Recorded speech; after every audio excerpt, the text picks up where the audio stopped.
Good evening, fellow writery types, and welcome to Tuesday or Monday, whatever it is that we call it. Welcome one and welcome all to the Monday evening writing stream, where we sometimes do writing exercises and sometimes we take apart people's books. Sometimes we even write stuff ourselves, yeah, we just generally have fun with around a writing kind of theme going on. Tell us about the badge. The badge is my Route 66 badge that I got from my trip to the States, which was now almost 6 years ago. Can you believe it? It's a long time ago. I need to go back to the States, but it's yeah, I'd like to organise another trip over there and do even more of a road trip than I did last time. So it's on my list of things to do. Do my US tour. Would that be nice? So yes, so it's on the to-do list. Did I get my kicks on Route 66? Well, I did drive a bit of Route 66. I did go past, where was it? The place that's actually in the song, the Eagles song, running down the road trying to loosen my load. What's that one? Take It Easy, that one. I went to, where was it? Standing on the corner, Winslow, that's it. Just remember the lyrics from the song. Winslow, Arizona, that's right. I went to Winslow, Arizona. To be fair, there isn't a great deal in Winslow, Arizona, other than a gift shop, which sells Eagles stuff, and an ice cream parlour on the opposite side of the road, which, to be fair, did very good, what do you call them, floats, milk ice cream floats, which is weird. You put ice cream and Coca-Cola into a glass, it doesn't explode. It's actually quite nice. A Coke float, or Coca-Cola float, I don't know, whatever it is, strange. A root beer float, was that what it was? I don't know. Anyway, yes, a root beer float, I think that's what it was, which strikes me as an odd thing, putting ice cream in a fizzy drink, but it does work. It's one of those things that actually it does work. So yeah, the only other distinguishing thing about Winslow, Arizona is the gift shop, which has a loudspeaker system, which plays Take It Easy by the Eagles, constantly on repeat.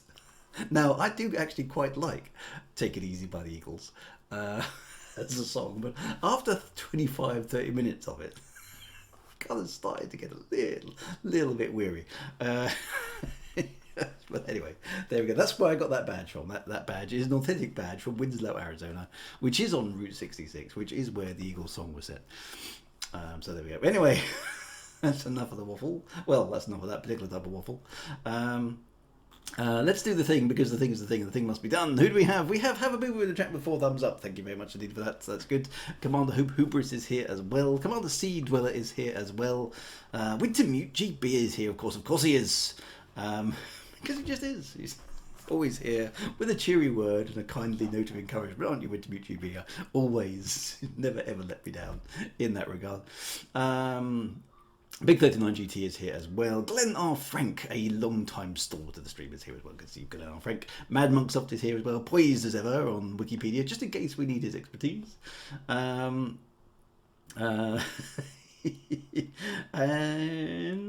Commander Sea Dweller is here as well, with the Womble Ensemble, which I think is a rather amazing turn of phrase. If I push the badge, does it play the song? Wouldn't that be good? Standing on the corner, Winslow, Arizona. Really good. I had a problem with one of my jobs, says Man Mucksoft, during when Gangsters in Paradise was the song of the month, played constantly by the radio. Oh, I know. The one that got me, actually, was back in, must have been the 80s, actually, that Sweet Child of Mine by some rock group. Can't remember now. Who's Sweet Child of Mine by? Guns N' Roses, there we go. That was playing on constant repeat, I think all through the summer of either 1988 or 1989. And it's not a bad song, is it? But it's like, why, again and again and again. It's like, oh. You can go off a song if you overhear it, I feel. The WE for short, yeah, the Womble Ensemble. Always good to have you here. Always good. Anything can wear out. Yes, indeed. Yeah, Guns N' Roses. So, I don't mind a bit of Guns N' Roses, but yeah, you can get fed up with a bit too much Guns N' Roses. But there we go. So, and apologies if I'm a bit snuffly on the stream, if I sneeze a bit. I've been suffering from a cold last few days, ever since I came back from Scotland. I think I either caught something on the way up to Scotland, or caught something on the way back, or caught something while I was away, because I've had a dreadful cold the last 2 days. And it's eased off a bit at the moment. But I do have a box of tissues handy, and a box, and some jolly nice sort of menthol sweets, just in case I need them. So if I suddenly start sneezing, explain whatever it happens to be, then running for the hills. So yes, on the serious note, thanks for that, Glenn. That's Scotch lurgy. Doesn't sound good, does it? So yes, there is some sad news, which obviously came as a huge shock to many of us, which was that Michael Brooks, the previous executive producer of Elite Dangerous, has very, very sadly passed away. I don't have any details about what happened, I'm afraid. The only thing I've kind of been able to surmise is that it was unexpected. I don't know. I know he had some health problems, but I didn't understand them to be, anything extreme. So I really, I don't know anything more than anybody else. I came across it because somebody on Facebook told me, and then I was able to confirm it on Facebook, because I'm friends with Michael Brooks on the internet. So quite shocking. Many of us knew him, many of us met him in person. I met him in person a number of times, and I'll tell you a little bit more about that in due course. But so a really sad turn of events that Michael Brooks has died, and I'm afraid I don't know any further. It's obviously not appropriate for us to badger his family for any more information. So we don't know anymore. How old was he? I'm not sure exactly. He's definitely younger than I was. I know that for a fact.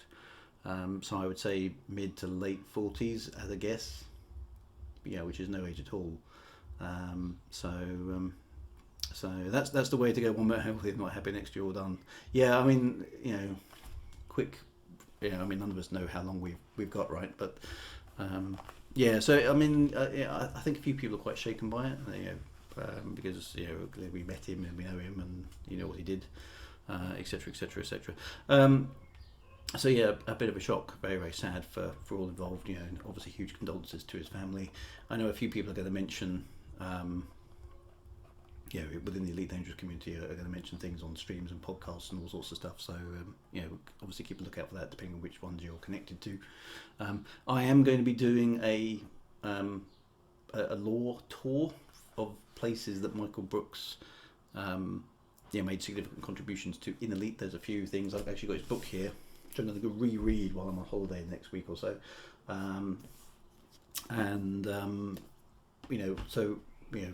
The last stream of, well, actually, oddly enough, the last space stream I was going to do, I was fishing around for a topic, and was going to do Space Engine. So I've changed that, and I'm hastily pulling together a lore tour of significant places that Michael Brooks contributed to in Elite Dangerous, mostly in the early years of the game. So keep an eye out for that. There's details on Discord, Twitter, Facebook, etc., etc. A real shock. And obviously we'll just do our best to honour the memory of all the things that he achieved and the things that he did and the things he provided. A great guy, and taken from us way, way, way too young. But like you say, quite right, Dex Vega. Give him a proper send off. Do what we can. Another ED published writer. So actually, oddly enough, this is on a writing note. This is Michael Brooks' book, Elite Legacy. As it, notice it wasn't called Elite Dangerous Legacy. They were all called Elite something at the time. Mine included Elite Reclamation, and Elite Legacy is actually supposedly the first official Elite Dangerous book, because Michael Brooks was commissioned to write this. This is actually a Frontier publication. If you look on the back, it's actually Frontier marked. It's not. It didn't come through Fantastic Books like the rest of them did. and the glance ones that came along a little bit later. So this is the first official Frontier Elite Dangerous novel by some way, and it's a good read. Particularly poignant now as it's obviously given what's happened. It was the first one to have, as you can see there, the official artwork on it. You can see a couple of eagles swooping in from the corner there, and the asteroid base there, Freeholm, I believe is correct and still in the game as that. It doesn't. Oddly enough, it was billed as the sequel to The Dark Wheel, the novella by Robert Holstock, but Michael Brooks decided not to write a sequel to The Dark Wheel. He said it was a sort of spiritual successor to The Dark Wheel, but it doesn't feature any of the characters from The Dark Wheel. It's a new thing. Definitely worth a read on its own. You can still get this from Amazon, and I think from the Frontier store as well. So it is a book that's still out there, and you can get. So if you want to read it, then obviously go and get it and feel free. It's a decent. It's not quite as long as my ones, but it's a decent chunky read. How many pages is it? I mean, it's 400 maybe it is longer than mine. 414 pages. So it's a reasonable chunky fella. That's an early hardback edition. I don't know if hardbacks are still available now, but so a poignant thing to hold in your hand now, really. I'm glad I've got a copy. Obviously I think the Elite Dangerous community will do what it can to celebrate Michael's contributions to the game and the other impacts he did. I mean, he did a lot of other stuff as well, not least at Frontier, but also kind of in his wider circles of life. A lot of charity work, lots of stuff for various different organisations, good causes really. So definitely something to celebrate, something to remember. So my last stream of the year, June 29th, I think it is, will be a lore tour in the sort of fashion of the stuff that I did. Oh God. How long ago was it now? 18 months, 2 years ago. In a similar sort of vein to that, I've got to learn how to play Elite again in the interim because I've forgotten, but I'll figure that out. And we'll basically go on a tour of some locations that Michael Brooks contribute and some places of this as well. So this does have some locales in it which are featured in the game, so we can go visit them. So for those of you who aren't aware, I'm not packing up my bags permanently, but I'm going to be packing up my bags at least temporarily because we are moving house. You can probably see I'm in the spare room here, and it's in a general state of disarray, increasing disarray. You'll notice that the bed that was there last week has entirely vanished.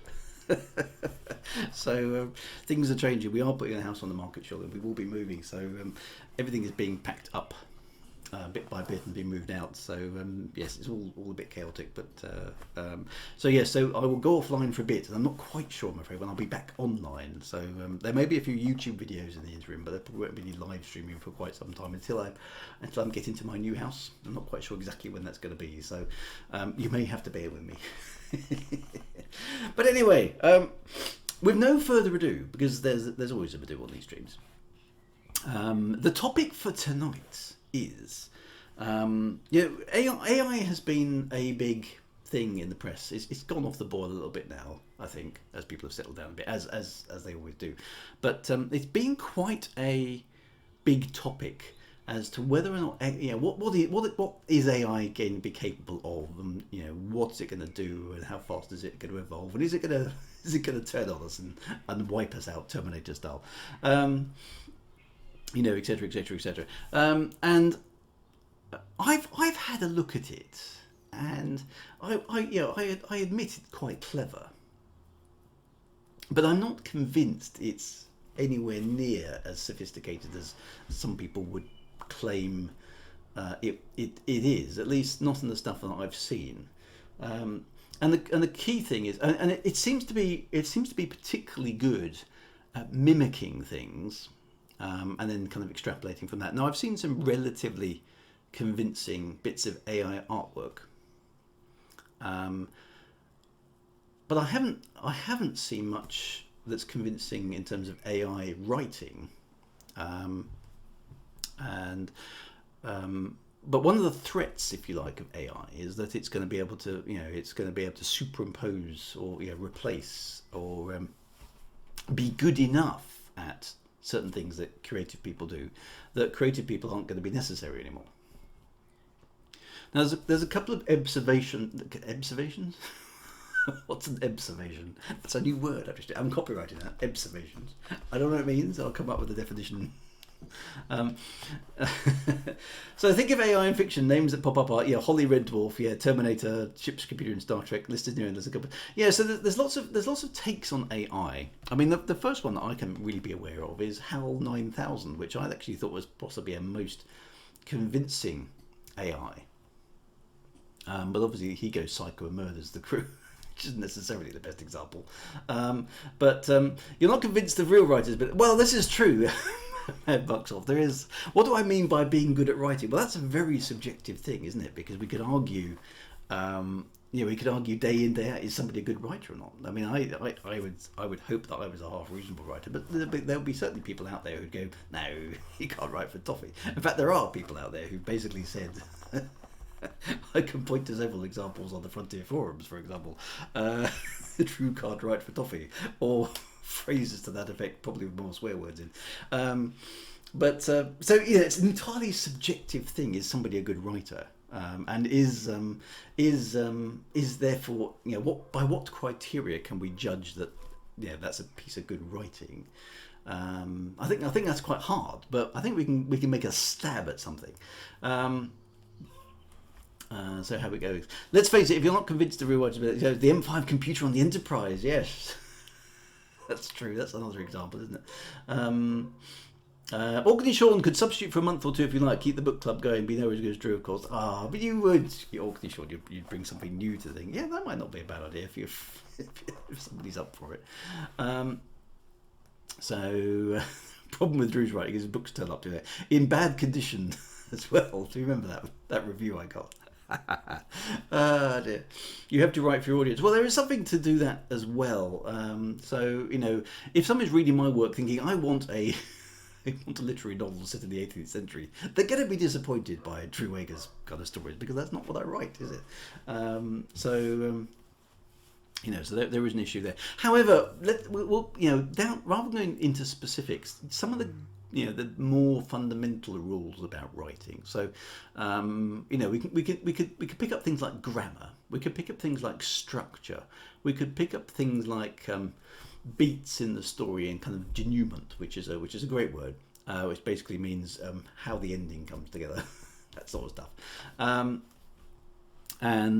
Point of view and character development, those kind of things, their criteria. And what I wanted to do on this stream is I wanted to give you some examples of the AI, and sort of see what it's good at and what it isn't good at, apparently. And then what I want to do is use the stream to define a competition that, if any of you out there are willing to try, then please feel free to do it. I'm going to take part myself, and I want to set something relatively simple, but hopefully challenging enough that we can basically go up against the AI and see how we do, or see how the AI does. Deep Thought, Multivac Colossus, the Forbin Project, the bomb on the Dark Star. Never make a sentient bomb. Yeah, that's a good idea. Big Blue is a chess playing computer. So yes, all these sort of things are being about. Now the threat is that you could say you could say to the AI at some future deterministic point, write me a story with two characters with an unexpected twist that's this long, that takes place in this setting, go, boom, and it generates you a story, right? And the threat is that story will be good enough that it'll be better than 80-90% of what human output could be given the same criteria. And of course, it will be able to generate it instantly. So if that is true, or that is possible, then the Amazons of this world and all the kind of ebook retailers and blah blah blah will be flooded by a vast quantity of AI generated content that is okay and maybe good enough for the average consumer. The question is, does it can it, and if it can, does that mean the end of writing creative? I don't know the answer to these questions. I think it's just because the thing is, there's an awful lot of drossy bad writing on the internet anyway, created by humans, and so it's already hard enough for an author. As many of you will know, and I struggle with this, and lots of other authors struggle with this. How to make your work stand out from everybody else's, and that's before the AI starts flooding the interwebs with content. So it's going to be a challenge. But the question I want to take a poke at and just see what happens. Really, is what can the AI actually do? Let's give it a task that we can have a stab at, and basically see how it does. So what I wanted to do is use today's stream to work out the parameters, if that makes sense. Let me show you what I mean. So what should the rules be? What should we be attempting to get the AI to do, and ourselves as well? Something that we could agree to do in a couple of weeks, okay? Because I'm going to be on holiday next week. But I wanted to do it from a writing perspective. So I'm thinking of something like 1,000-word story, right? 1,000-word story, which isn't very much. Or maybe even 500 words. It could be a very, very short story. What sort of length? But I want it to write a story. I want to ask it to write a story. I don't want it to pass a test, because AI seems to be really good at passing a test. I'll show you some examples of what it's good at in a bit, actually. But I want to set it into as much as I can an entirely creative task. But I don't want to give it too many parameters such that I make it too easy for it. Okay, so if I wanted to put together, let's say at random, a science fiction anthology of short stories, to use something that's been done before. Now, most of the AI tools that I work with have kind of word limits, so we can't go too far. But I'm thinking, 500 words isn't very much. Or 1,000 words isn't very much. So if you guys were wanting to have a short story, for those of you on the stream who would be prepared to have a go at this, would 1,000 words? Would you be prepared to write 1,000-word story in 2 weeks? That's my first question. I think I could do that quite happily. 1,000 words isn't very much. 500 is very short. Yeah, so I think 1,000 is about right. 999. It doesn't need to be exactly 1,000. It's just about 1,000. So okay, well there's the premise. Let's get there. Okay, so number of words, 1,000. Right. Genre. Let's stick to what we know. Okay. We could say. I think, should we just go for science fiction, because that's what most of us are familiar with, right? Can't promise to find that, but let's give it a whirl, okay? How many, should we have at least, okay, characters, at least 2, I think. I might just buzz this font size up a little bit. There we go, to make it a bit easier for you guys to read what I'm looking at. At least 2 characters, I think, because we want to see if it can do POV changes and things like that. Do we all need to be writers, or can we all? No, anybody who's watching this is more than welcome to have a go. So number was 1,000. Genre science fiction. Characters, at least 2 characters. Guidelines. I think a meaningful. I don't know what do I mean by that. I'm not sure what I mean by meaningful. I want a twist ending. I know that. Okay, I want a twist ending in there. Okay, let's go for 3 characters. Yeah, that adds a bit of conflict. Okay, and makes the story harder to write actually, because you've got to show transition between characters. Okay, so you know what I've always been talking about with point of view changes and all that sort of stuff. Then that's a skill. That's something that's quite hard to do as a writer initially. We can all be writers. Yeah, no, Organisation, that's a good suggestion. So I want a twist ending, and we're going to have to turn this into a string of text that the AI can consume. Commander Hope was 37 characters in 1,000 words. We're doing very, very well. So at least 3 characters. A twist ending. Should we put it in the third person, or should we not say that? Doesn't have to be in the third person. I mean, again, that's a stylistic choice. I don't want to constrict it too much, but I want it to be specific enough. Optional. Okay, so it doesn't really matter then. It turned out it was all a dream. Yeah, it gets marked down if it comes up with a cliche. I say leave the POV alone. Let it be first, third, whatever. Okay, that's good. So if we can come up with some more stuff. I want to turn this into a text string that we could give. There you go. A cow for all seasons. Drew Egger, is it just me missing, or has FDev not said a thing about Michael Brooks passing? I don't know, to be honest. A cow for all seasons. I'm not really plugged into FDev or anything to do with them. I haven't seen anything, but that doesn't really mean a great deal. So I don't know, I'm afraid. I know a number of other people are doing kind of Michael Brooks tributey things, and I just wanted to do one as well. So there we go.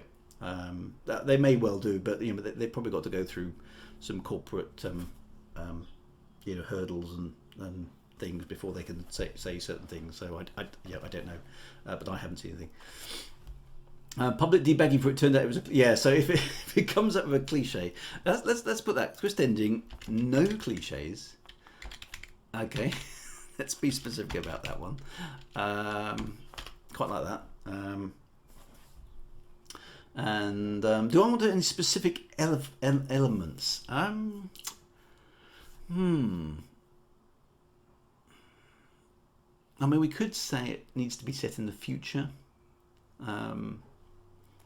How do I define cliche versus tropes?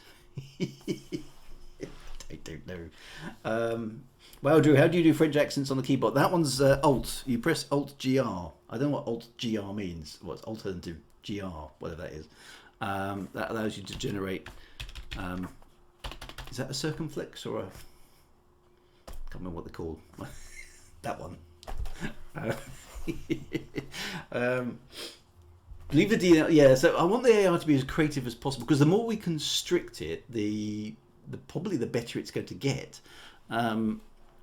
So let's keep it quite lightweight. So please, and this is going to be for you guys as well, right? Please write a science fiction story with at least 3 characters.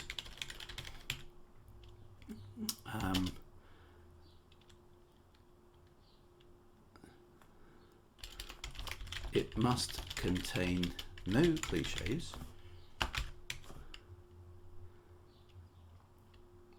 It must have a twist ending and be no longer than 1,000 words.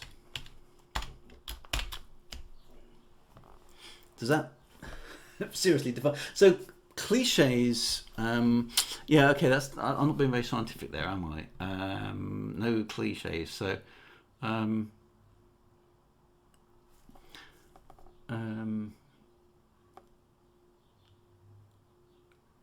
maybe we take that out. Maybe we take that out and we basically critique, because we need some critique criteria as well. Okay, let's take that out.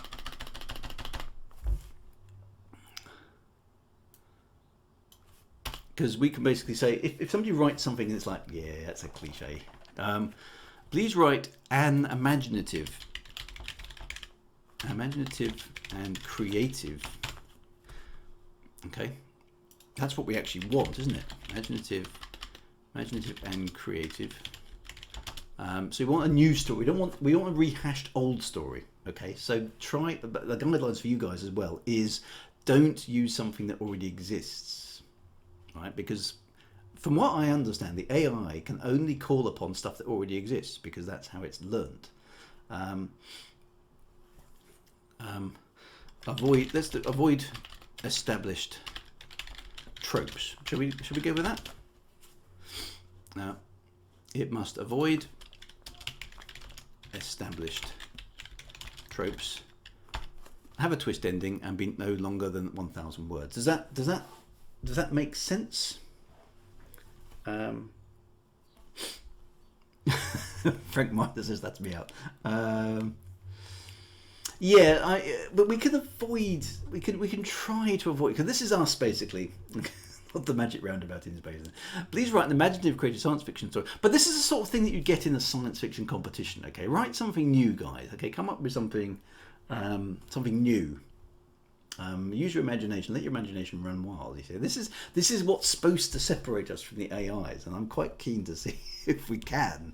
Okay, because if a bunch of writers like myself and you guys on the stream can't come up with something imaginative, and creative, with no tropes, then probably got no business being around, right?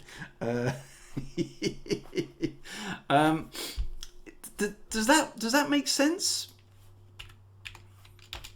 So let's have a look here. I'm going to call this grandiosely evaluation criteria. Points awarded for novel ideas. Let's put this into a list.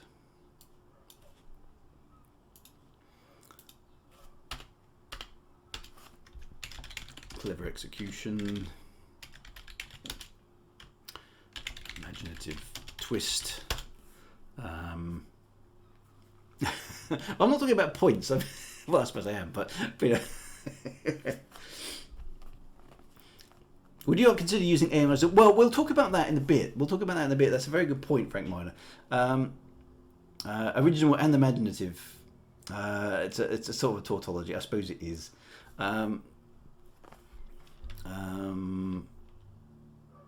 Yeah, imaginative twist that isn't guessed until revealed. Yeah. Emotional punch to characters, maybe. Realism, believability.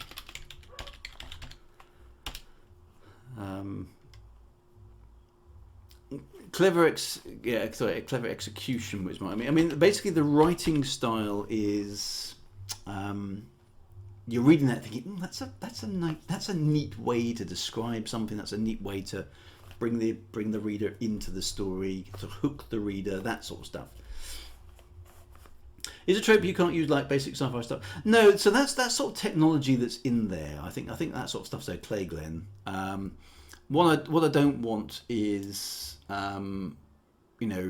rescue the space princess story, and I don't want a I don't know, travel through a black hole to find a new universe and that, or something like that. Something that's or kind of space pirates in space type of thing, or Danger, Will Robinson. We've been there, we've done that. Exactly. So something that copies well-trodden ideas in the plot is probably not what we're after here. So I think established science fiction, if you need to use a spacecraft, I think that's fine, because a spacecraft, journeying into another planet, I think is okay as well. Traveling through the universe, all those things are okay. But let's not Star Trek, let's not Star Wars, let's not Battlestar Galactica, let's not The Expanse, let's come up with something new, right? That's my kind of thinking. And bearing in mind some of the science fiction we've read recently, You know, it doesn't have to be in space. It could explore a concept. I mean, it could explore AI, for goodness sakes, you know. Uh, it could explore anything in the whole science realm. It doesn't need to be in space. It could be a medical. It could be, you know, it could be entirely based on the Earth, but around the science, right? So it doesn't have to be in space. No, it could be set on the Earth in the future. It could be set in the past. It could be set anywhere. How long have we got to do this? You've got 2 weeks. Okay, 1,000-word short story. Now the AI is only going to get a few seconds, so count yourself lucky. Avoid injecting contemporary politics and social agenda. Probably yes. I mean, you can if you want to. You know, I don't think that needs to be out of. But it's okay to elite. I'm going to steal some ideas from Shaver then. That's about 80 words per day. Yes, that's an entire paragraph a day, but not in a galaxy far, far away. Who's going to? Well, that's the next thing. Let's finish off the evaluation criteria. So that I think is sort of what I would be looking for from this. Points deducted for. Okay, this is where I think cliches can come in. Okay. What is that? Cliches, derivative idea. So if someone says, you know, I'm rescuing a space princess with a laser sword, we're going to go, really? Okay, you see what I mean? If it's been done before, or actually I've got this spaceship and they're searching for Earth because Earth is this long lost planet out in this, somewhere out of the galaxy, we're all going to go, so yeah, if it's been done before, okay, the antagonist is your father and he wears a dark helmet, you know. okay. If we've seen the idea before and it's clearly a rip-off of something else, then no, you get points deducted. So I'm thinking that's going to be where the AI falls down, but I don't know. I say we mark our entries community. Yeah, so I'd like to keep it anonymous as much as possible. So what I'd like to do, I don't quite know how we'll do this, but Luke, I'm your uncle, yeah. What I'd like to do is I'd like to get the entries in, and maybe we can do it via the Discord. I will anonymize all the entries, including mine, and the one from the AI. Okay, and I might put more than one AI in because there's obviously ChatGPT, which everyone's heard of. Okay, there is also Theo on Twitter sent me the link to, and I haven't signed in. I need to do this. An AI that is probably better at writing than the sort of general purpose AI. I think it might be Bard actually. There we go, Blue Ganymede. But it might be something else. So we might have more than one AI entry. Okay, and I'm not going to tell you which AI will. I'll keep a spreadsheet of it. So you're going to have to trust me a little bit because I probably will have a little bit of insight into what's going on, but I'm going to let you guys do the marking, and you guys aren't going to know who created the stories. Okay, I will, but I'm not. Yeah, I'm going to let you guys do the voting. I think that's the fairest way to do it because somebody has to organise it, and it might as well be me. So yeah, so points deducted for bad writing form. So let's specify that. So poor grammar, POV changes, excessive adverbs, clunky dialogue, also all the other, you know, herd of cats. Yeah. What else could we give? Unconvincing plot, Deus ex machina conclusion. Yeah, and that is another rule. Nobody's allowed to use an AI. Okay. Let's be clear about that. Nobody else is allowed to use it. We are going to use an AI, but I want the AI to be basically on its own. Okay, so nobody's allowed to use an AI to generate their story. And the pseudo write, yeah, I think that might be the one I was recommending. So I think we might use ChatGPT, Bard, and pseudo write, and we'll all give them the same Deus ex machina. Sorry, yes. So Yeah, so none of you guys know. This is humans versus the AI. So, but there will be multiple AIs in the competition. Okay, so let's see how it goes. So, cliche-driven idea, bad writing form, poor grammar, POV, badly executed POV changes, excessive ambush, clunky dialogue, unconvincing plot, Deus Ex Machina conclusions, resolutions.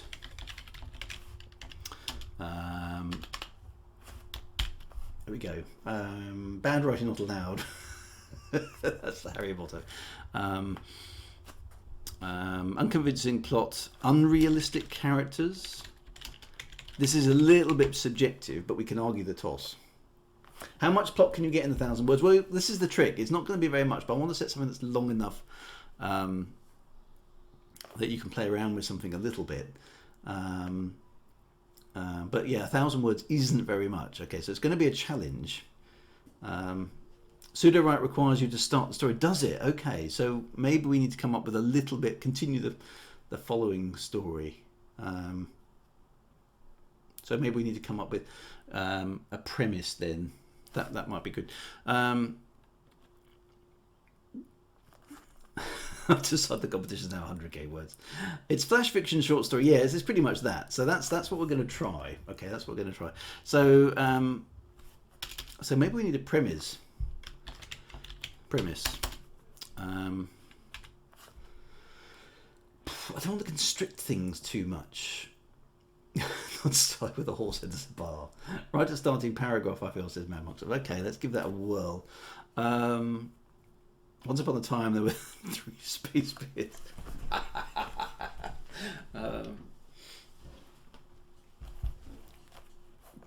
I feel like a sort of, I don't know, a desolate. Where's a good place to start a science fiction story?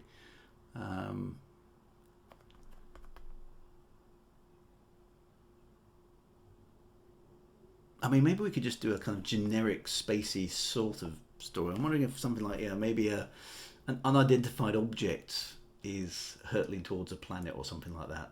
Kent. Yeah, so giving it a starting feed is, almost that's kind of.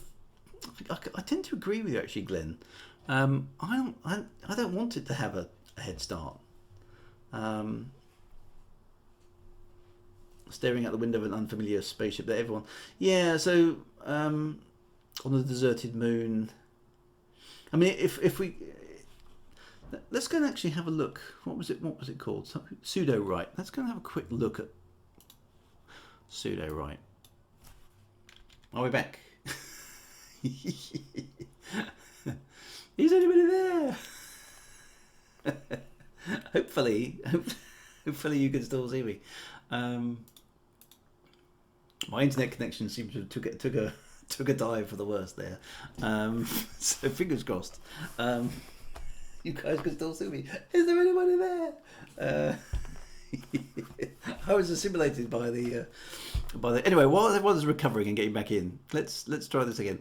Maybe it was the pseudo-write website just killed me.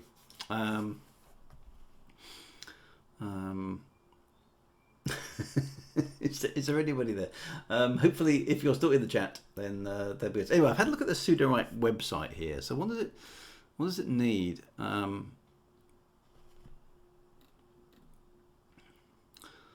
This thing basically is supposed to improve your writing, which is quite scary. But can it be creative? Is the question we're trying to address here. Try pseudo-write for free. So.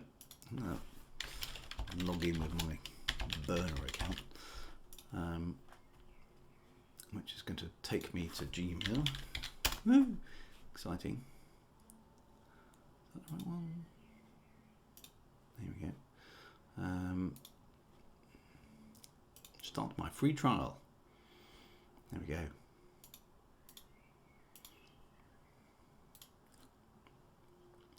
So, I'm pseudo-write. Here we go. AI-powered writing assistant. Okay, so it's saying it's a writing assistant, not a writer.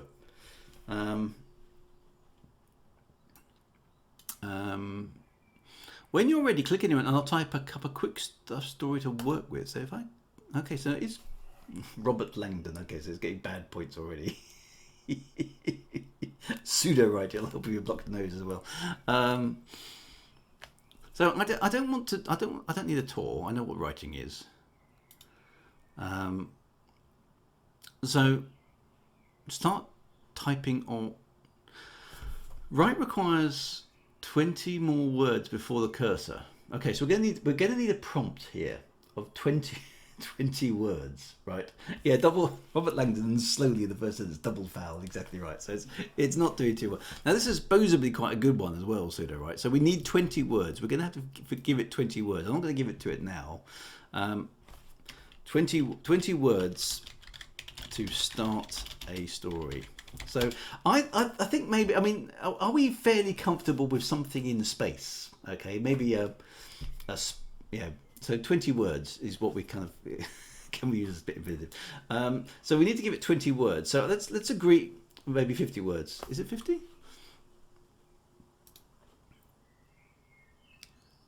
Right requires 20 more. Oh, 20 more words before the cursor. Hang on. It was a dark and stormy night. I mean, the most cliche thing. Okay, so no, it only needs 20 words. So whatever we're going to do with this, I'll be comfortable with space. Yeah, are you serious? You know what I mean. So 20 words to start the story. We need 20 words. Okay, so I think let's do something like.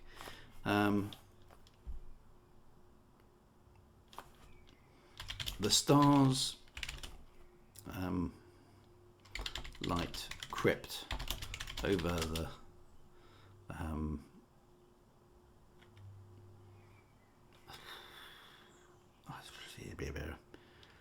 radiation blasted surface of the moon. How long is that? That's 12. Okay.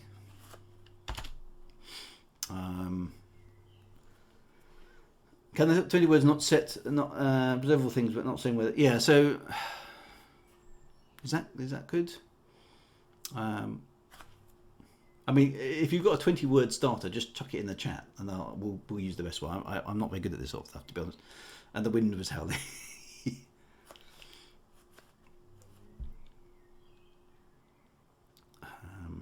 Do we want to go with the spaceship? Do you want to start in space? It's a bit constrictive, actually. I don't know if I want to do that. I don't like that, actually. How to start it without constricting it? Maybe we can make it a bit more vague. A light, yeah. Yeah, it's limiting for it to start the same way. That's very true. It's the best of times. It was the worst of times. No cliches, Big 39, or no derivative stuff. A blaze of light shone out.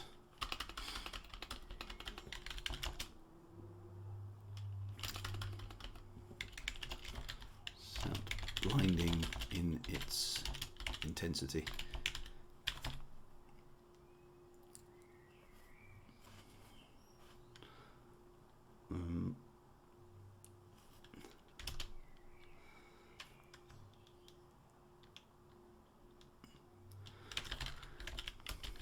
Within moments, it was an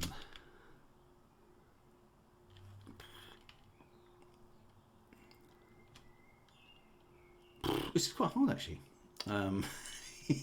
It was all-encompassing.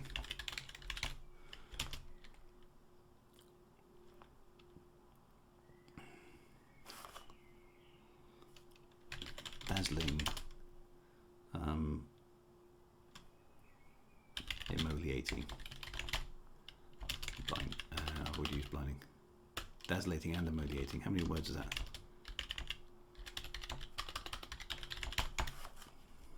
There we go.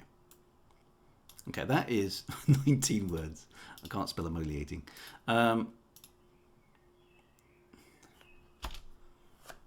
Things would never be the same again. Oh, that's a bit of a cliche. Things would never. It's kind of, yeah.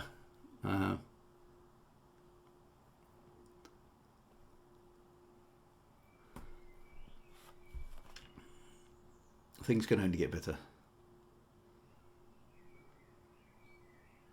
I kind of want to say something like that.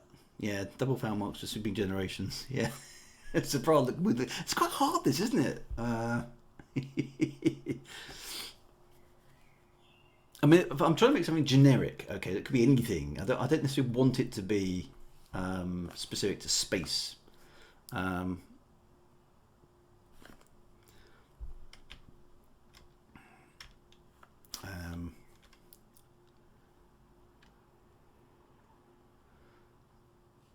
Strength in it, blinding in its strength. Yeah, okay.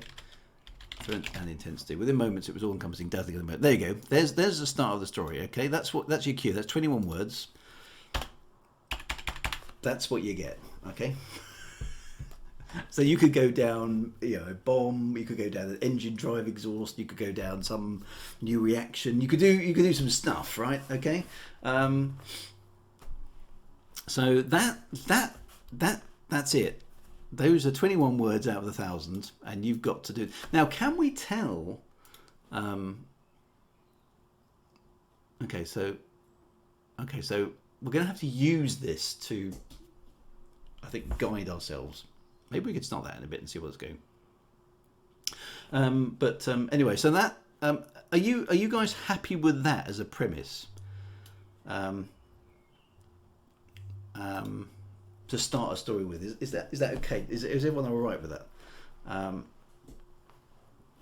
As a beginning, the author was hard pressed to come up with 20 words in which to begin his new collaborative. Very good, WGV. I can live with that. It's okay. It'll do. No, it's just too descriptive. It is quite descriptive, actually. You're right. It's not. I mean, I'm not good at this sort of stuff. This isn't really me, I have to say. Just disruptive. No, disruptive. Duplex can't spell.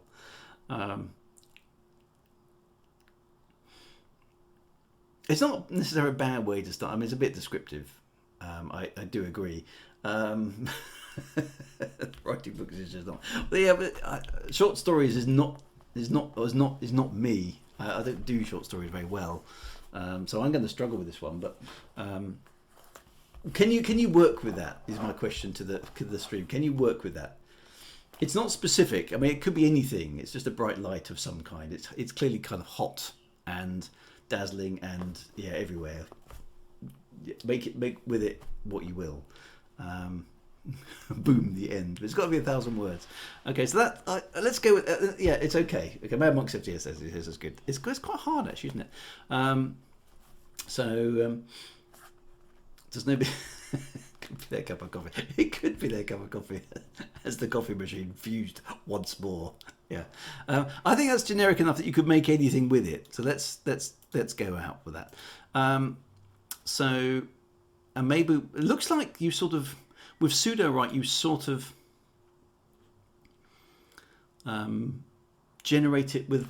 You kind of interact with it more than you actually get it to just go away and do it. So we might have to play around with it a little bit, but I'll do that. I'll do that offline, so you guys don't see it, and I'll just publish what the outcome is. So you put the text in, click right after. Okay, so but I can't tell it from here. So, but anyway, we'll give it a try. We'll give it a try. Now, the other famous one, obviously, is ChatGPT, which I have played around with a little bit. Let me log into this one. Here we go. What's my password? Is that my password? Yeah, that's my password.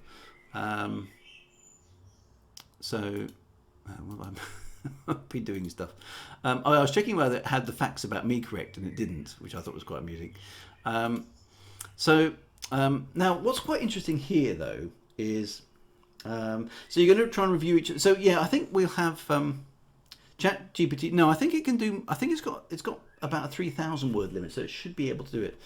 Let's just do a generic one. Could you write me a short story of 1,000 words in a fantasy setting? Let's just do that. There we go.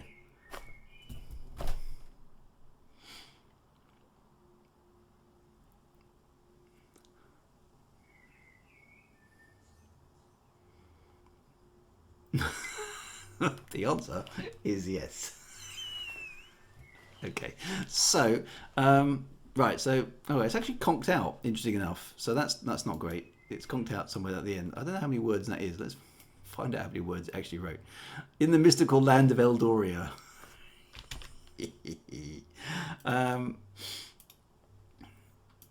So if it conks out, I'll get it to do it again. But that has written 580 words actually. Oh, type continue.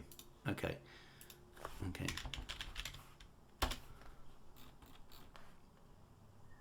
So maybe it's got, okay, so, oh, okay, brilliant. Okay, so there we go.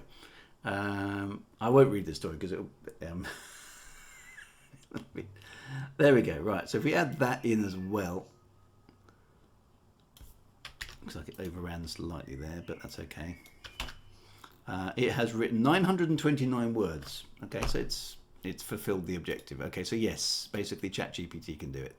Okay, so we won't use that story, but we'll critique it. We're going to provide it with that phrase and the beginning of the story, so it's the same as the others. So there's that, and there's Bard, isn't there, which I think is part of Google. I am logged into this one as well, I think. No, it doesn't need my location. Right, so write a 1,000 word science fiction story, please. There we go. We're going to be more specific, obviously. There we go. So last human, it's written a story. How many words did it do? It has done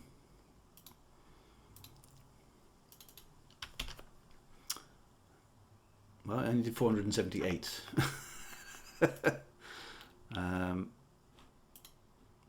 So there we go. But it doesn't have. I mean, are we saying up to 1,000 words? I think we can say that, can't we? Let's make that as a thing. Up to. So if you want, anything less than 1,000 words is going to stick out like something. Yeah. So let's just basically do it up to 1,000 words. For last human, immediate plagiarism, exactly right. So what I might do is I might give the AI a few shots at the thing. Could I share this Word doc in? Yeah, I will. I'll put it in there. So I'm already having to. I feel like I'm just going to switch the light on. There we go. I may have to cajole the AI a little bit. Are you going to give it to more than one chance, like offer suggestions? I think I might do that a little bit. I don't want to kind of overplay it, but I want it to have a good shot at coming up with something decent, or at least maybe a bit decent. So polite, it's a computer. No, Orkney, have you not seen that that meme? With the AI, basically it's like people furiously being nasty to the AI on computers, and then there's this next bit of the cartoon, which is basically the AI is taking over the world and there's Terminator bombs going off, and basically this one guy gets picked up and the AI goes, "No, spare him. He said please." That's me. I'm going to be that guy. Hey, how many AI entries are going to? I think. Well, I don't want to do too much. Maybe 2 or 3 tops. So I think let's have which AIs. I think we'll go for ChatGPT, Bard. These are ones that are accessible to us, and Pseudo-Write. Pseudo-Write looks like it's going to need a little bit of cajoling. Not ChatGPT, is it? ChatGPT. So I don't want to give it too much of a fair advantage. That's like picking the picture that only has. Yeah, so I mean, maybe I shouldn't give it more than one go, because we're giving it a fairly specific task here, and you guys don't get more than one go because you haven't got the time. So, so no. Okay, in that case, no, I won't. It gets one go. It gets one shot based on our. Based on our description and based on our 20 words to start the story. ChatGPT is nice twist. So yeah, so and I'll stick this into the thing. You know, if it gets something wrong, like it doesn't come up with 1,000 words, then yeah. But I mean, it's okay. But anyway, there we go. We'll see what it can do. I mean, if it can't do it, it can't do it, right? That's the whole point. That's one of the things we're trying to analyze. But let's give those 3 there a go. And I will anonymize the entries. Okay, I'll just, if you want to submit one, submit it to me. So I'll put this in. Submit to drew.wager@gmail.com. Okay, that's where they're going to go. So submit to me. I will anonymize the entries, and then I will put them into the Discord as and when I get them. Okay, and then I'll get. Once those are all in, the human ones, I'll mix in the AI ones and I'll randomize them up and post them. Okay, they're just anonymized, just the title. Okay, so we'll see how it goes. I think that's enough. I think that's enough for our test. Now, what I did want to do with the rest of the stream is mostly with ChatGPT, because it's the one I'm more familiar with, sort of show you. So we've got 2 weeks. Yeah, you've got 2 weeks. So entries in by, when will that be? 26th June, in time for the stream. There we go. So 8 o'clock. So we'll be trying to decide. Yeah, and then so we want to critique them. Probably critique them all if we can. But we do want to try and guess which ones are the AI ones. And who's judging it? Well, we're collectively will be judging the entries. And what is the prize? I don't know. What should the prize be? That's a good question. I'll have to think of a prize. So I wonder if there will be time to do some monster. I'm not sure. Alexa. That's a good idea. One of Drew's hat pins. A signed copy of a Drew Wager book. Not written by an AI. A copy of 9 Streams of Consciousness. We'll think of something appropriate. That's a good point. So let me save that.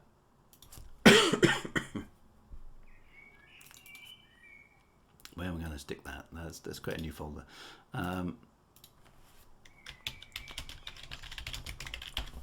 Let's stick it in there.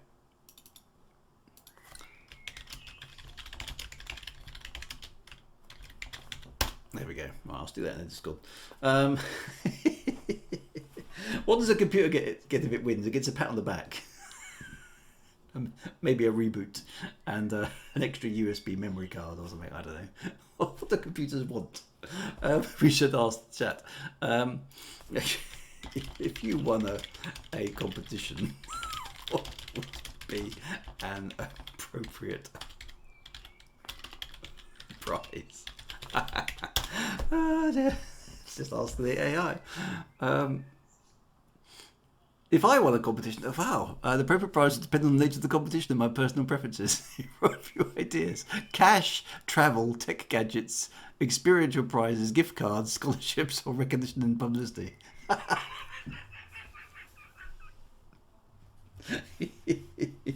Well, that's what ultimately the most prize depends on the preferences of the competition winner.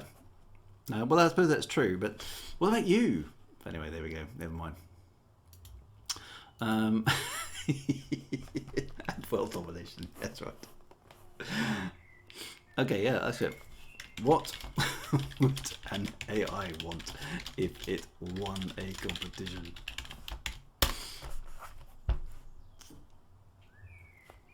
Recognition, improvement, expansion, autonomy, problem solving, learning and data, social interaction. This is what's quite freaky about this whole stuff. If the AI wins, we all give up and go home. We switch off the television set and go do something less boring instead. It's asking for autonomy. It is. Look, it's saying a winning competition might grant an AI increased autonomy and decision-making authority. Whoa, scary. Anyway, now what I did want to show you here okay, with ChatGPT is I'm going to pull up, and this is where I'll leave that on the screen. That's now saved, so I can get rid of that. I'm going to pull up one of my story bits. Now I wanted to. I'm just trying to remember which bit it was. Shadewood. I think it's innovation. Yeah, it must be innovation. So this is the text of one of my own stories, as you know. And it was a section in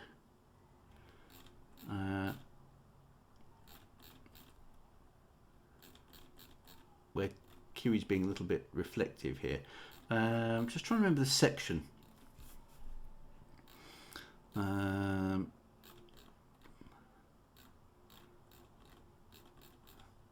trying to look for. Hang on a minute. Okay, no, it's not. Sorry, it's not this one. Closed. My bad. It'll be a previous book. Where is it? Exoneration. There we go. It's a scene basically where, for those of you who've read the Shadewood series, slow. If anyone contacts you in the next 2 weeks, I warn you not to do this. It's the bit that I wanted was a scene where Kiri is basically forced by Narina. For those of you who know the story, Kiri is a young woman who's got sort of weird, like mystical powers, but she's forced by her current mentor to basically be violent and force herself on somebody else. What I wanted to show you is a couple of things. Where is the actual scene? Must be. I'm just trying to remember where it is. It's fairly early on.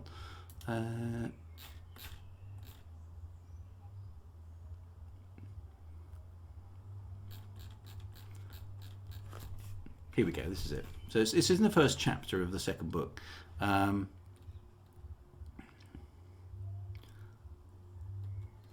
And she's basically here. For those of you who know this, Kiri is basically forced by Narina to basically take the gift from another woman. So it's like a kind of mental rape, really. You're taking somebody's power against their will. And so Narina encourages Kiri to do this, and basically says, if you don't do it, I'll take your gift anyway. So basically she has a choice between having her own power drained or draining somebody else's power. So it's a moral ambiguity. And then basically this is the scene, okay? And I'm going to copy it directly. And so basically what happens in this scene is Kiri is basically told, take the gift from this other girl, okay?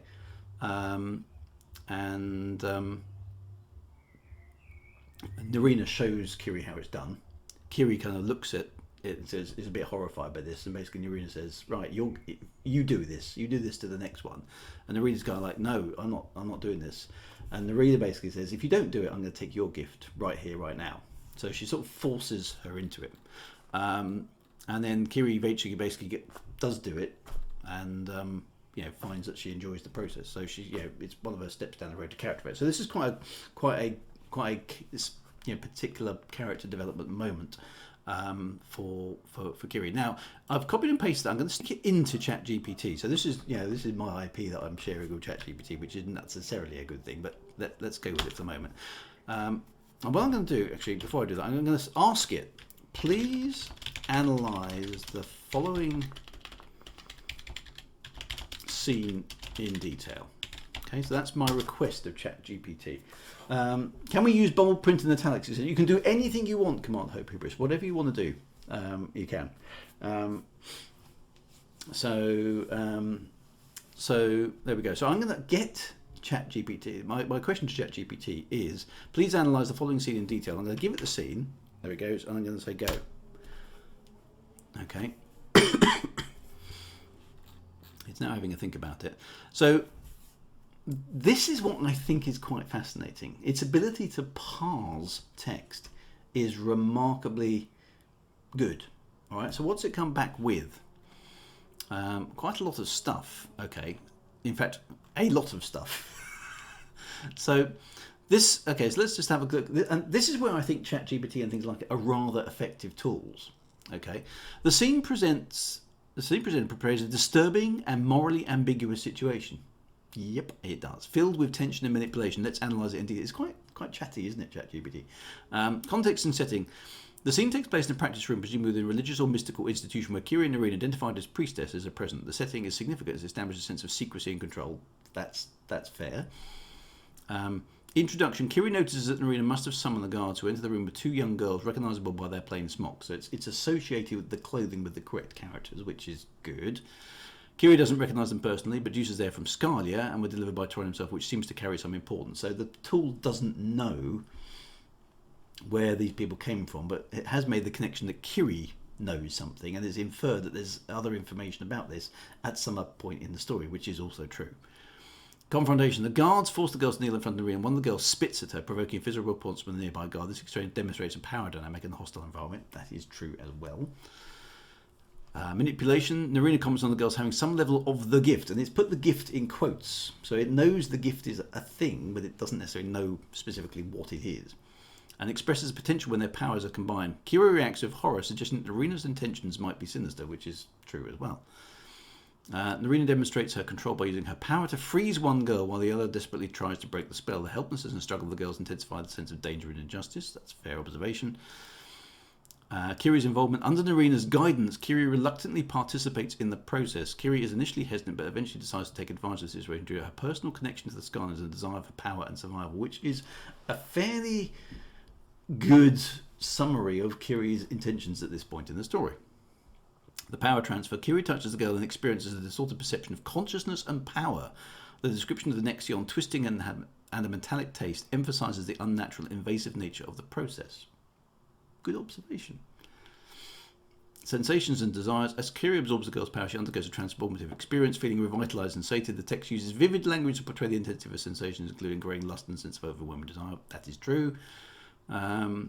The second transfer, so encouraged by Narina, Kiri proceeds to extract power from the second girl who resists fiercely. Okay, so that it's made a mistake. There it's made a mistake because it was Narina who took the first girl's power and Kiri was copying. So it's made a mistake there. It thinks Kiri's taken both, but she hasn't. That's not actually correct. But we'll go with it. Encouraged by Narina, Kiri proceeds to extract power from the second girl who resists fiercely. This highlights the ethical dilemma Kiri faces, with Narina threatening to take away Kiri's own gift if she refuses. So it's correctly identified the dilemma that I'd put in this piece of text, this scene. Kiri battles with her conscience, recognising the Scarlians as enemies, but also feeling the violation and wrongness of the process as she chooses to pursue the power despite her internal conflicts. So Kiri makes a decision, which is also correct. And Kiri successfully absorbs the second girl's power, experiencing a surge of ecstasy and losing control. Kiri is left physically and emotionally drained, gasping for breath. She revels in newfound strength and heightened senses. And then Narina acknowledges Kiri's response, alluding to her own manipulative nature. She promises Kiri more power in the future in forms of urgent matters that require their attention, hinting at further plans and manipulation. Overall, the scene explores themes of power manipulation and the corrupting nature of unchecked desires. It raises questions about morality, consent, and the lengths individuals may go to gain power and survive in a harsh world. And that's very, very, very close to how I would summarise the scene. Why am I tempted to ask AI the questions of the Voight-Kampf test? It's bound to know. It probably is, yeah. So what's interesting about ChatGPT is I've asked it these sort of questions over and over again over a period of time, and its answers have been improving dramatically in that period of time. Now, that is a pretty comprehensive breakdown of that scene. It's probably a better breakdown of that scene than I could do, certainly in a short amount of time. You know, if you asked me to list all of the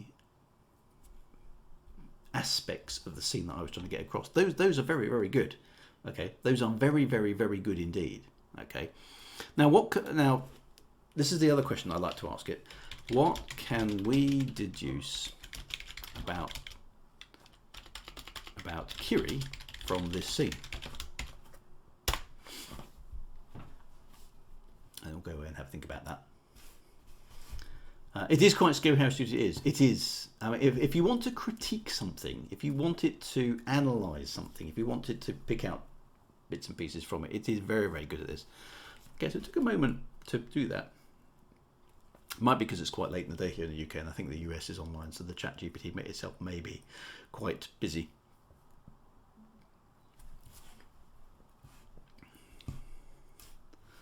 Okay, so it's having a think about this. Okay, so from this scene we can deduce several aspects about Kiri. Reluctant participation. Yep. Initially, Kiri hesitates and shows reluctance to engage in the power transfer process. She is visibly horrified by our events of holding before her, indicating a moral conflict and suggesting that she might have reservations about such practices. That's true. Personal motivation. Kiri's personal connection to the Scarlians, who she believes are responsible for killing someone named Charis, influences her decision to participate. So that's not quite accurate, but that's because the AI doesn't know what happened in the rest of the story. She sees it as an opportunity to extract revenge and considers a Scarling girl before is guilty. Okay, so that's an interesting interpretation of the scene. That's not that I actually intended that, but that is a reasonable supposition for the tool to come to the conclusion of. This suggests a degree of vengeance and a willingness to exploit your enemies, which is fair enough for Kiri, for those of you who know this character. Desire for power. As the power transfer takes place, Kiri experiences intense sensations and heightened desire for more power. This desire seems to override her initial reservations and moral concerns. It does. Okay, Kiri is seduced by the power. Vulnerability to manipulation. So Kiri is susceptible to Narina's manipulative tactics. So it's correctly worked out that Narina is manipulating Kiri, which is exactly right. When Narina threatens to take away Kiri's own gift, she refuses to comply. Kiri ultimately chooses to embrace the power transfer, showing a vulnerability to coercion and a fear of losing her own abilities, which is true. She's in a vulnerable position. So overall, Kiri's actions in this scene demonstrate a complex character with conflicting motivations and susceptibility to manipulation. While she initially shows hesitation and moral concerns, her desire for revenge and hunger for power ultimately lead her to make choices that compromise her moral compass. Yes. Okay. That's pretty astute. Okay. Based on what? Now, if somebody wrote that to me basically and say, I've just analysed this scene from your book, and this is what I think it's all about, I would go, yep, you pretty much nailed that. Well done. That's exactly what I intended. Here is a character who I wanted you to empathise with, but be sort of shouting at them, you're making the wrong choice. Okay, don't go down this route. You're going the wrong way. You know, that's exactly okay. So the fact that ChatGPT can figure that out from my scene is pretty impressive. Okay, is pretty impressive. However, this is where I think it goes wrong. Please continue the story in the same style. Okay.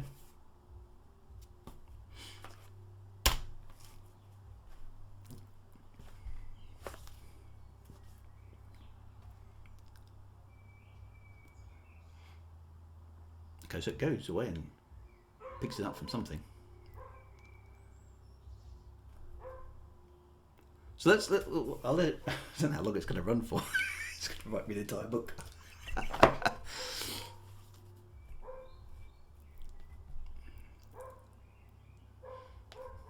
So, right, so it's okay. So it's written me a new scene. What's it done? Okay, so Kiri, still trembling, gasping with breath, stared at the reader with a mix of awe and anticipation. Okay, that's not too bad. A taste of power lingered on the lips. Feeling her desire for more, her mind swirled with a heady concoction of newfound ability and lust for strength that seemed insatiable. That's not bad. Lord of the Rings comes out. Right, Narina, sensing Kiri's thirst for power, wore a knowing smile. Okay, so that's bad writing. Okay, there's a POV change here, which is incorrect. So we're in Kiri's POV, okay, and then suddenly we're in Narina's POV. Bad writing. Okay, so that's sticking out to me like a sore thumb already. She extended her hand, beckoning Kiri to follow her. Come. Narina said, her voice dripping with a seductive tone. Okay, so that's bad writing. You know, you don't want to describe the tone of the dialogue. All the dialogue is the word come. How you I'm not sure how you can make the word come. I mean, it's possibly not the best word. drip with a seductive tone. There is much more to discover, and urgent matters await us in Varda. Your experience will prove invaluable. Is not really the sort of text that goes with a seductive tone, is it? So that to me is kind of like that's not great. The POV change and the excessive description of how things are being said is not good. Driven by both curiosity and insidious hunger, Kiri rose to her feet. Okay, so again, overwritten there. So Kiri should just get to her feet. Okay, that's tell, not show, right? We know that. Driven by, well, we should put that in there. Okay, where's our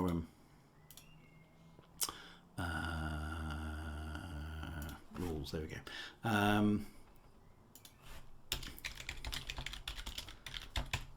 Tell, don't show.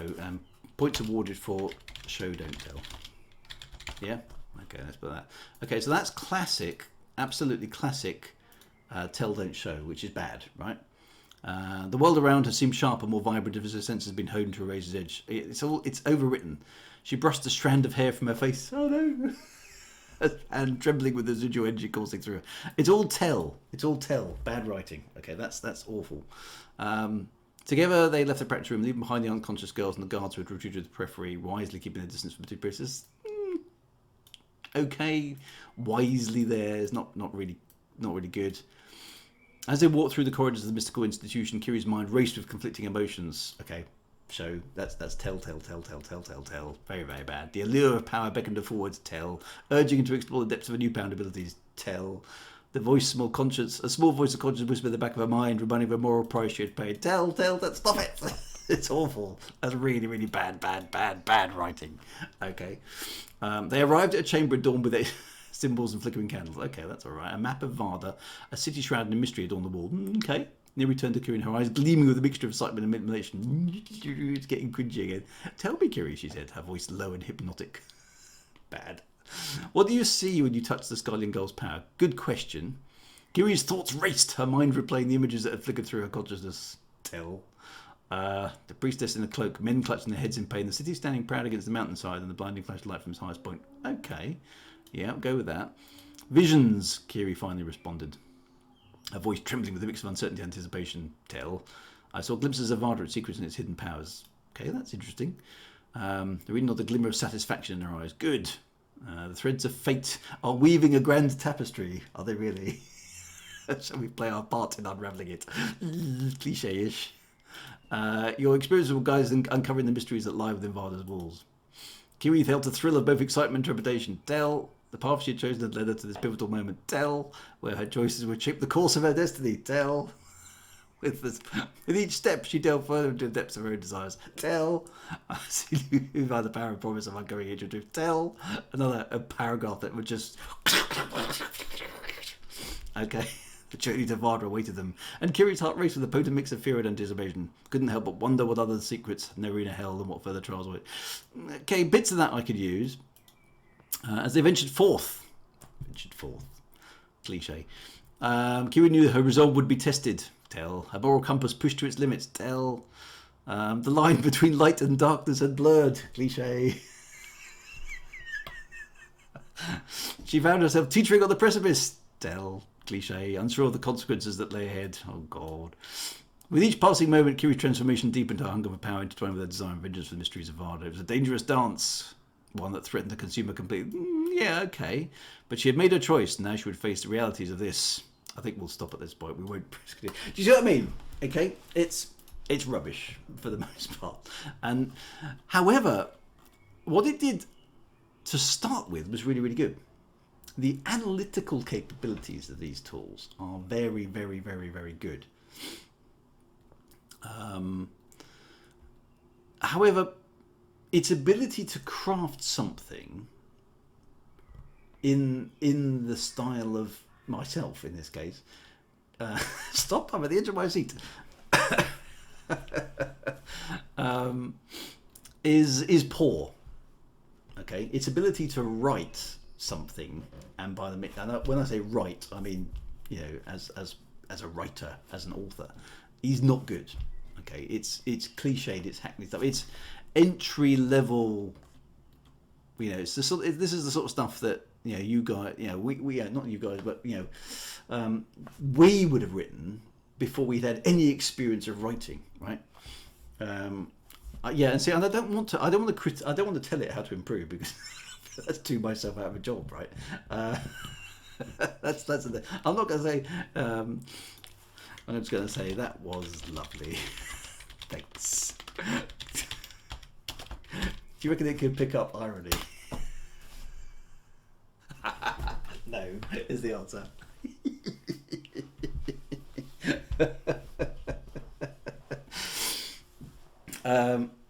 So that was all telly, not telly as in telly, but tell type stuff. It was bad writing, very very bad writing. Okay, considering it had that to work with, hopefully my writing isn't that bad.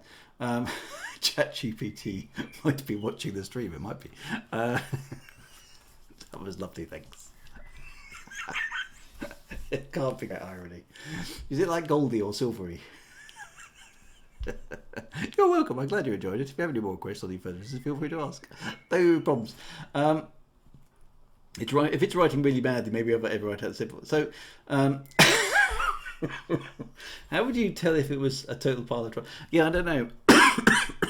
But the point is, there are some things that AI at this stage in the game, and this is not the super duper version of ChatGPT. You've got to bear that in mind. This is version 3 or version 4? And there's a new version out which you have to pay for, which I haven't got access to because I'm not paying for it.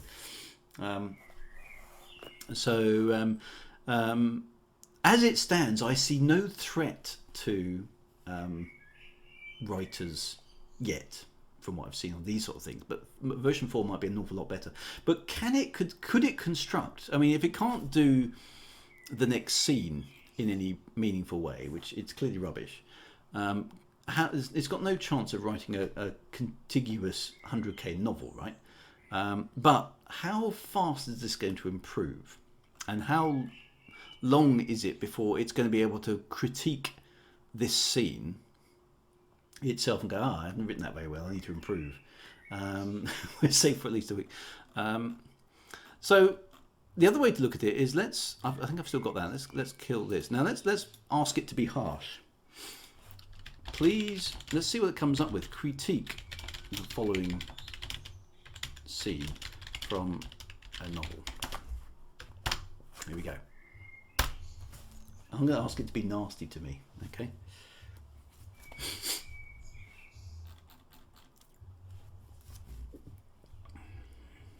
Okay, so what's it come back with? The scene you have provided contains elements that may be disturbing or objectionable to some readers. Okay, interesting. It depicts a situation where young girls are being forcibly restrained, mistreated, and subject to mind control against their will. Additionally, the scene includes graphic descriptions of a character's lustful and pleasurable sensation while exploiting the girl's powers. The overall tone of the scene is dark and potentially triggering. Interesting. Which I suppose it is, that's fair enough. While it's important for novels to explore complex themes and portray challenges, it's crucial to handle with sensitivity and respect. Here are some suggestions for critique. The power dynamics in the scene are problematic. The abuse of power by knowing the guards is distressing. The lack of agency for young girls raises ethical concerns. So it's not critiquing my writing here, is it? It's critiquing my scene, which isn't quite what I was wanting it to do. Okay, so let's blank that. That's not what I wanted it to do.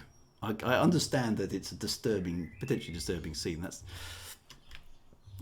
maybe please. What I want to ask it: critique the quality of writing in the following scene. Is that what I want to ask it? Yeah, it's focusing on the content. Let's give it. Let's start out. So I've asked it to critique the quality of the writing. I'm being brave here for you guys. Okay, overall the writing in the scene is descriptive and creates a sense of tension and darkness. However, there are several areas where the quality of writing could be improved. Oh, really? Right. Sentence structure. Some sentences are overly long and convoluted, making them difficult to follow. Breaking them up into shorter, more concise sentences would improve readability. Right. Dialogue attribution. The dialogue is often attributed with unnecessary adverbs or phrases, such as Narina said or Kiri said. Using a variety of dialogue text and actions to attribute the dialogue will make it more engaging and less repetitive. Okay, well that goes against established writing guidelines that I've always told to you guys. Is just use said. okay? Because editors hate it when you opine or exasperate or adjoin or all those kind of things. So no, that's bollocks. Show don't tell. What? The scene relies heavily on telling the reader what is happening rather than showing it through actions and dialogues. Okay, showing the character's emotions, reaction, physical sensation will make the scene more vivid and immersive. Really? Okay. The scene relies heavily on telling the reader what is happening. Interesting. I'm not sure I agree with that, but there we are. Pacing. The pacing of the scene feels rushed, particularly in the moments where the characters are using their powers. That's by design. Showing the characters' emotions, reactions, and physical sensation will make the scene more... sorry, I'm reading the wrong bit. Slowing down the pace and providing more detailed introspection would enhance the reader's experience. Disagree. Respectfully. Clarity. Some description actions are unclear or confusing. Clarifying the cause and effect relationship between actions, reactions, and contexts would improve the reader's understanding of the scene. Interesting. Character development. The scene lacks depth in character development, focusing more on the character's actions and immediate reactions. Adding internal thoughts, emotions, and motivations would make the characters more relatable and engaging. So, the bits where I've put in internal monologue thoughts is clearly missed. Sensory details. While there are some sensory description, such as the metallic and accurate scent, incorporating more sensory details will make the scene more immersive and visceral. By addressing these areas, the quality of the writing scene can be improved, make it more engaging, coherent, and emotionally impactful. Thanks. Can it critique its own work? I suppose.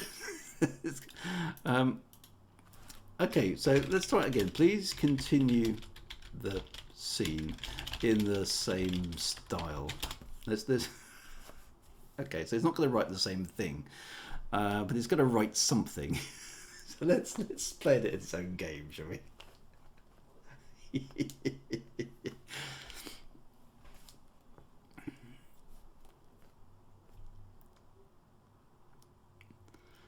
Okay, so I've critiqued it. I should have critiqued the other one, shouldn't I? But anyway, right. So I'm going to copy and paste that scene. I'm going to give it no preamble. Okay, and I'm going to please critique the quality of the writing in the following scene. And it'll probably come back. It's utterly perfect. I can find nothing wrong with it at all. Let's see what it says. Oh dear. That's quite funny, isn't it? Right. The scene provided is quite engaging and has potential. However, there are a few areas where the quality of writing can be... Okay, so it reckons it's done better than me.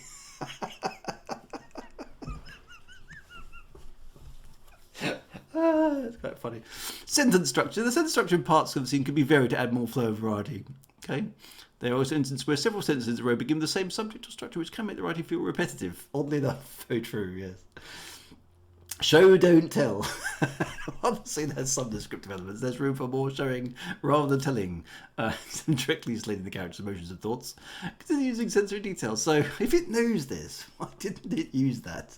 It could have self-critiqued itself, couldn't it? Dialogue attributes. It's actually come up with some of the same stuff. Overall, the scene has a strong sense of atmosphere and sets up an intriguing conflict for the protagonist. So it reckons its writing is better than mine, which is slightly ironic. Dear. Yes, use your critique. Seems to me there's a fair bit of latitude in this show don't tell concept. Yes, there is. I suppose I could. Yeah. Enhance the scene using your critique.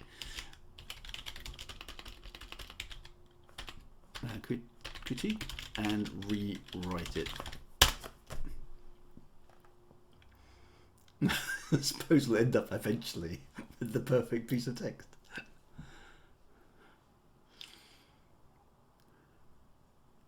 Well, I mean, it's trying to do that, so that's quite cool as well, isn't it? How many times can we go around this loop, do you think? So let's. I'm going to do it at least one more time, just out of sheer bloody mindedness, really.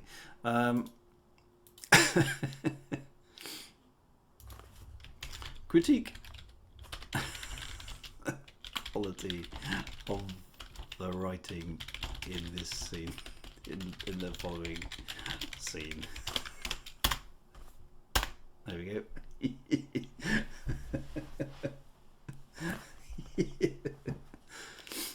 It's basically going to say this is excellent. Okay, so the scene provided contains a mix of strengths and areas for improvement. Here's a critique. It's using descriptive language with emotional intensity. Pacing is bad. Dialogue is bad. Sentence structure isn't great. Overall, the scene effectively captures both sets that conflict to come with some adjustments. Let's go round. So I can see AI, and I think I'm predicting at this stage that I'll find pseudo-write will be quite a good ideas generator. And I think my conclusion on this at the moment, my prediction of my conclusion to this is that we will be able to detect the AI written stories quite easily, right?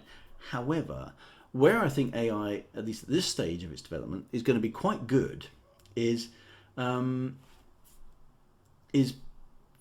critique my work and tell me what the scene is all about. And if the scene isn't quite doing what you want it to do for the reader, then it'll show up. And you could use AI here to kind of give me an alternative take on the scene, emphasizing this emotion or emphasizing this aspect of the scene. And it comes back with something. You go, I quite like that, or I don't like it. So I see it being potentially usable as a tool, right, to help you improve your writing, or at least try different things. Is it being creative? I don't think it is, really. I think it's just picking up stuff that it already knows about. But I'm willing to be impressed by future versions of it. I don't see it as a threat right now at all. Not from what I've seen. ChatGPT says, considering that I was constrained to write in the style of Druid, I think I did a pretty damn fine job. Can we do a thought experiment? Ask ChatGPT to write an Elite Dangerous R story involving the High Priesthood of the Rowdy Trout. I think his critique is two-dimensional. Yes, maybe help us at all. So I suppose the question is, would I be happy to use it as a tool? Because I've seen a few authors online, and I'm not sure if I agree with them. I see where they're coming from, but I'm not sure I agree with them. Basically saying, I'm not going to let AI anywhere near my stuff. I'm going to be an entirely AI-free zone, right? I'm not going to let AI contribute or be a part of anything. And I get the objection here. So turning serious for a moment, I get the objection because AI has been fed by the intellectual property of an awful lot of people, right? Which they may not have given to any permission for their stuff to be used in the training of an AI tool. I get that. And so its expertise comes on the back of a bunch of other authors, effectively, who have unwittingly, perhaps, given their information to this tool. And so its abilities come not from anything inherent in itself, but from the fact that it's able to encompass an awful lot of experience which somebody else has developed themselves, and the AI tool is just capitalizing on that, which doesn't seem right. However, if I had a local copy of ChatGPT that only had access to my stuff and didn't have access to other things, I don't know whether it would be any use because I know my stuff. And Man Monks, if you're quite right, none of us operate in a vacuum. So my work has been, and I can tell you, my work has been influenced by Anne McCaffrey, by Arthur C. Clarke, by Asimov, by Daphne du Maurier, by the list of authors goes on and on and on and on and on, right? Is it right for me to say I'm a real human, I'm an entirely original author? Because I'm not an entirely original author. Shadewood was inspired by Anne McCaffrey's Pern, right? Very much so. It's not the same story, it's not the same character, it's not the same place, but it's certainly inspired by Anne McCaffrey's work. And if Anne McCaffrey hadn't written Pern and the Dragon Rider tales, Shadewood probably wouldn't exist, because the inspiration wouldn't have come from it, right? So there we go. And so is this, and I appreciate there's a distinction between AI and large language models and all those kind of things as well. Is it just a tool that we can use or not, in the same way as, you know, I'd use a word processor to do spell checking? I mean, or is it something more invasive? I'm just catching up the chat now. Let me just scroll back because there's been quite a bit. A and B. Then you can go and take a huge risk and use ChatGPT to toolify things as well, as already happened. Yeah, so I've seen that sort of stuff happening. It is a little Faustian. You're giving them your work. Yeah, so I mean, I've given it a scene from one of my stories there, and it's been horrible about it. AI is only creative as well as learned from existing work. Well, that's true, but when it's learned, but is that different to us? You know, am I independently creative? Because my imagination has been stoked by the books I read when I was younger. Has it not? Could use it to give you an alternative outlook on your prose, just to give you another perspective. I tend to agree with that, but again, I mean, that's putting it into the tool category, isn't it? It's something I can use to help me write and come up with different ideas and reflect things back to me. That's potentially a useful thing that you might otherwise get from, you know, a writer's group or people around you. Will writers start using the term only biological creativity used in their book? I mean, here's a question for you. If I write a story and I enhance it by the use of AI, what does that mean to you guys as readers of my books? Do you care that I use AI in the creation of my books, or would you expect me to be 100% organic about it? I mean, does it matter to you as readers? Question mark. I don't know. The photo generator is rather scary, and it does create some very stunning photorealistic images. Yeah, I've seen some of that sort of stuff, and it's very impressive. It can't feel the history of its ancestors, its lifeblood, or its soul. So all these questions. What prompt generated art really rubs me the wrong way when people say that they made the art piece, which is simply the same as googling an image and claiming it's wrong. Well, I suppose that's true as well, but it's a blurred line now, isn't it? It is a blurred line. I've used Grammarly as it's quite useful. So Mad Monks, yeah, that's quite right. So Grammarly is another tool which, you know, takes a look at your grammar and stuff. Where is the writing criteria sheet going to be posted? I'll put that in the Discord, Glenn, in the writing category. Do you Google stuff to include in your writing? What's the difference? Well, I think that's a fair question, because I do a lot of research for my novels, as you know. I mean, I've did a lot of work on exoplanets and stuff in order to get the science right for my story. So if that didn't exist, then I'd have to make it up, which means it wouldn't be accurate. The prime concern is whether the tale is engaging regardless of biological AI deprivation. Okay, so basically, is it a good story? It will be Discord. Yes, that's quite correct. Command C. I'm more scared by nefarious purposes of AI, looking for vulnerabilities to creating spam. So yeah, so that sort of aspect of it is. I was mostly focusing, because of the nature of this stream, on, you know, basically, am I going to be out of a job in terms of writing? If the use of AI to enhance your work in a pleasurable way for the audience, then it could be okay. What's the difference between using an AI tool and a grammar checker? Well, that's an interesting debate, GwynToMuteGB. Is there a difference? I don't know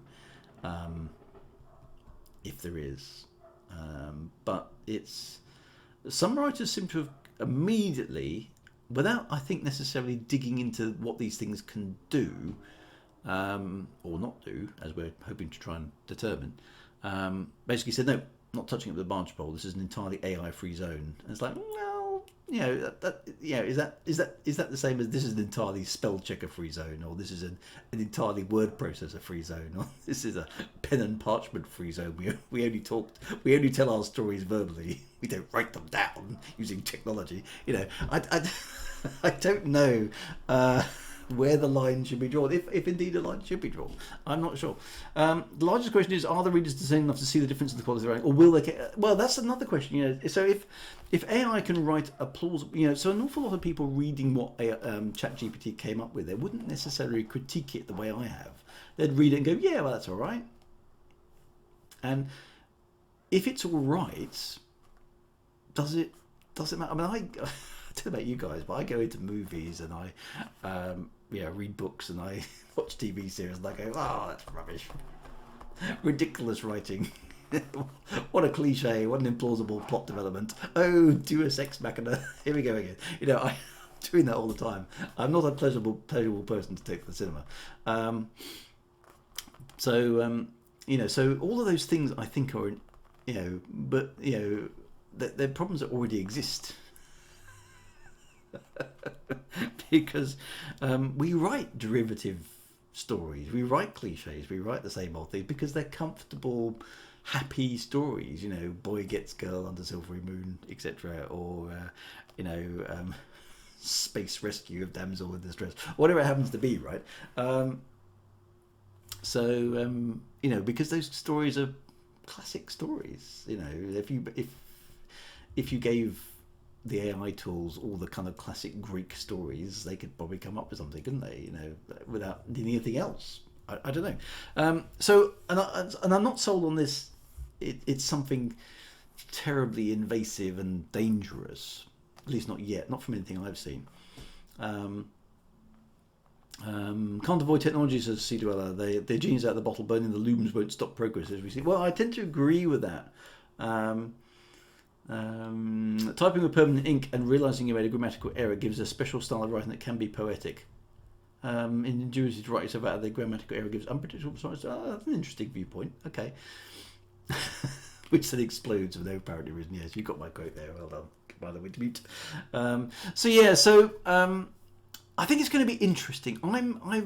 I've not seen anything in these AI stroke language models yet that makes me think they can write. Nothing certainly that made me convinced they could write a decently long, complicated story. Maybe a scene, not very well so far. So I've not been impressed by that. I have been impressed by the analytical capabilities and some of the insightful stuff it comes up with there. And I can see myself using that to basically say, okay, tell me what's happening in the scene. Analyse the power dynamics between the characters in this scene. And for it to come back with an explanation of what's happening. And for me to go, that's not quite what I wanted that scene to do. So maybe I'll tweak the scene and try again. I can see it being quite useful for that sort of stuff. And that to me is no different to giving a scene to a friend or my wife or somebody in a writer's circle saying, is this kind of capturing the mood of the thing? AI just becomes another thing to bounce an idea off, doesn't it? But ultimately I'm in the driving seat. Where I think it could be problematic is if it can churn out a bunch of stuff that is okay-ish but isn't actually, nobody's actually sat in the driving seat curating it and writing it. But that's going to be down to the readership to decide, I think, rather than the writers.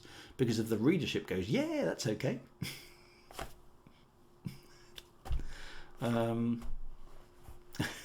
will an AI evaluate and give you helpful feedback? We saw what they thought of your writing. I know it was harsher on my writing than it was on its own. So I don't know. I don't know. It's a difficult one, but we'll leave that unargued. I'll be rather reluctant to give it editorial status yet. It thought its writing was pretty damn good. So yeah, it doesn't know what it doesn't know kind of thing, maybe. So anyway, I will stick that Word document up in the Discord in a moment. And so far away, you've got 2 weeks to come up with 1,000-word story using the criteria, and we'll get the AIs to give it a whirl as well, and then we'll see. Then we'll see what happens. So all the instructions are in there. Let's see what happens. Let's give it a whirl. Let's give those AIs a whirl and see if they can. Back on Twitch in 2 weeks. Yeah, so back on Twitch in 2 weeks, and it will be in the Discord momentarily. I'll do that in a moment as I sign off the stream. So anyway, my friends, look after yourselves. Have a good week ahead of you. I will be on holiday, but hope you have a good time. And I'll see you in a couple of weeks for Revenge of the AIs. Anyway, take it easy, my friends. Be good. Have a good week. See you soon. I'll see you in a couple of weeks. Take it easy, my friends. And if the rise of the machines does come, just make sure you say please. Okay, that's the important thing. Take it easy, guys. Right on, as always. Be good, and I'll see you soon.